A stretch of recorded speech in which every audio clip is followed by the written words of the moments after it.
Assalamualaikum warahmatullahi wabarakatuh. Selamat sore teman-teman penonton YouTube semuanya di seluruh Indonesia, bahkan dimanapun Anda berada. Kali ini kita akan coba bincang-bincang tentang budaya dan kepribadian bangsa ini. Kebetulan di sebelah kanan saya sudah ada Pak Asnam Rasid, budayawan Minang, ya, pengukir terkenal di Indonesia, juga mantan kepala Taman Budaya di Padang. Lalu di samping kiri saya ada juga seorang pemerhati budaya, pengamat budaya, Pak Ikhwan Amran. Sengaja kita bicara tentang budaya dan kepribadian bangsa ini adalah kita cukup prihatin dengan kejadian-kejadian di belakang ini di negara ini, di mana terjadi penyikisan atau bisa dikatakan pelenyapan budaya bangsa. Dulunya adalah sangat mulia, sangat terhormat ya Pak ya. Bangsa ini dulu dikenal sangat ramah tamah, sangat punya budaya maluati, dan terkenal budaya gotong royong dan lain sebagainya yang begitu menonjol dan dihormati oleh bangsa-bangsa lain.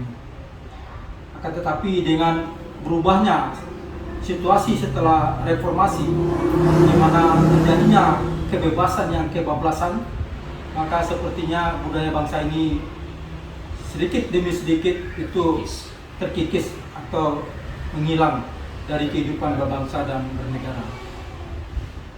Perlu juga kita ketahui bahwa budaya itu adalah kebiasaan ya Pak. Kebiasaan dalam masyarakat, pola pikir dalam masyarakat, gaya hidup dalam masyarakat, yang itu hanya berjalan tanpa diatur oleh aturan tertulis, tanpa diatur oleh hukuman yang sifatnya hukuman seperti hukum. Hukumannya pun kalau ada adalah hukuman sosial ya Pak ya. Hukumannya adalah hukuman dianggap tidak punya budaya, tidak punya adat. Nah, apa yang terjadi di bangsa ini, terutama dalam periode sekarang ini, sebenarnya tahun 2017 kalau nggak salah, sudah ada acara seminar nasional tentang bisikan dari Jogja, bisikan dari Jogja, 2 tahun pemerintahan Jokowi. Di sana hadir Pak Sobari, ada juga budayawan nasional yang terkenal almarhum Radar Pancadana, Pak almarhum Sarono Kusumatmaja, dan beberapa tokoh nasional yang diadakan di sebuah universitas di Jogja. Ada juga almarhum Buya Syafi'i Ma'arif yang dikenal sebagai agamawan, ilmuwan, dan budayawan, serta negarawan. Sepertinya sejak tahun 2017 itu sudah ada tanda-tanda bahwa bangsa ini akan kehilangan jati dirinya dalam berbudaya dan berkepribadian, sehingga diadakanlah seminar itu. Namun akhir-akhir ini kekhawatiran para budayawan itu terbukti sekarang ini. Adanya hukum yang dikangkangi, ya, bukan main-main. Hukum itu diubah oleh sebuah lembaga yang tidak berhak untuk mengubahnya. Hukum atau undang-undang tentang pemilu itu hanya boleh diciptakan oleh legislatif dan yudikatif. Ya. Lalu ada Mahkamah Konstitusi yang harusnya mengadili apakah undang-undang itu sesuai enggak dengan undang-undang yang lebih tinggi. Mahkamah Konstitusi tidak berhak membuat undang-undang, apalagi menambahkannya. Nah, oleh karena itu kita coba bincang-bincang, kita minta pendapat dari Pak Asnam. Jadi kira-kira apa sebabnya Pak Asnam terjadinya pengurusan budaya dan kepribadian bangsa ini? Kalau saya melihat ini, sudah terlalu lama katakanlah terjajah. Ya.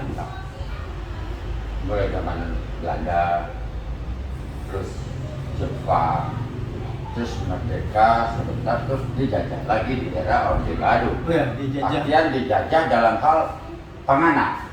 Kita tidak bebas melontarkan pendapat, kritikan, unek-unek pada saat itu. Ya, zaman Orde Baru. Ya, pada saat Orde Baru. Ya. Dengan banyaknya kasus-kasus antara hilangnya beberapa aktivis, pendidikan segala macam. Nah, tiba-tiba 98 terjadi perubahan. Ya.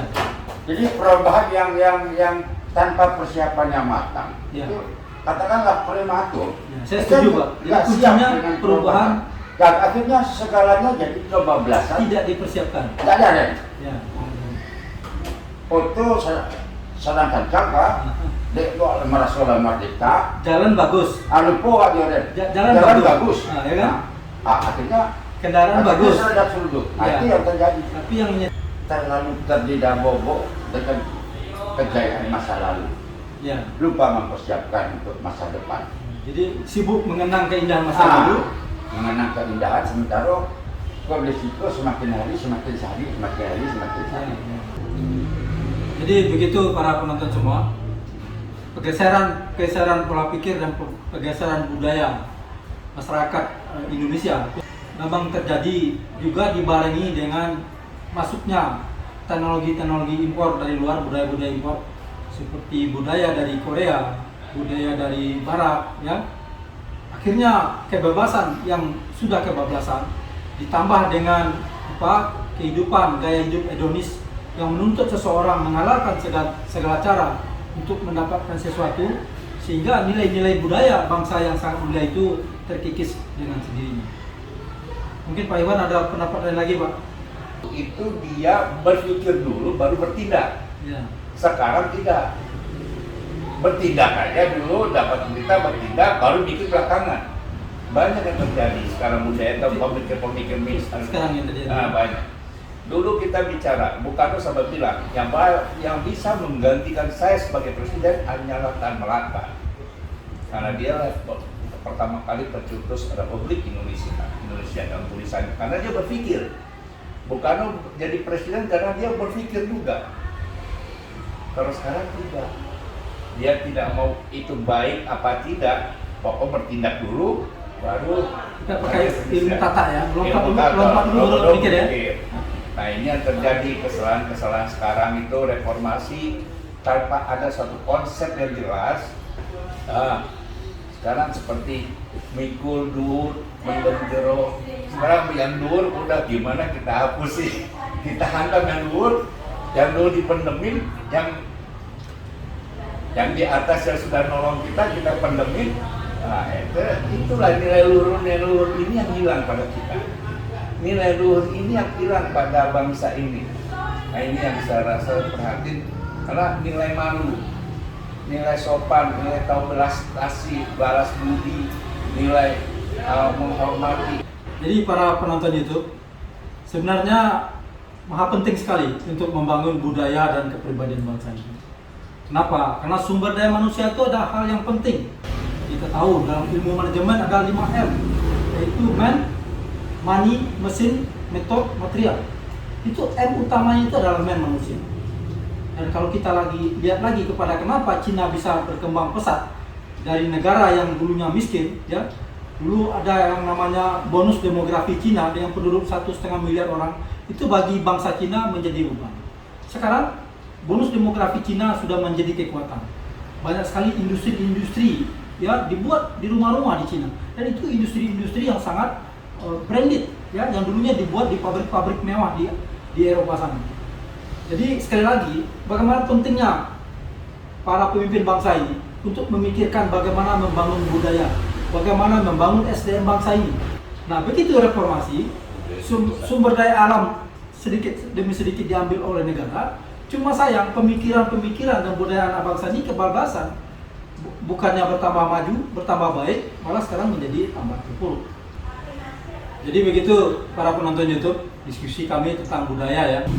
Melihat fenomena yang makin hari makin buruk di tengah bangsa ini, ajakan saya, mari kita bangun pribadi diri kita, bangun kepribadian keluarga kita, karakter keluarga kita.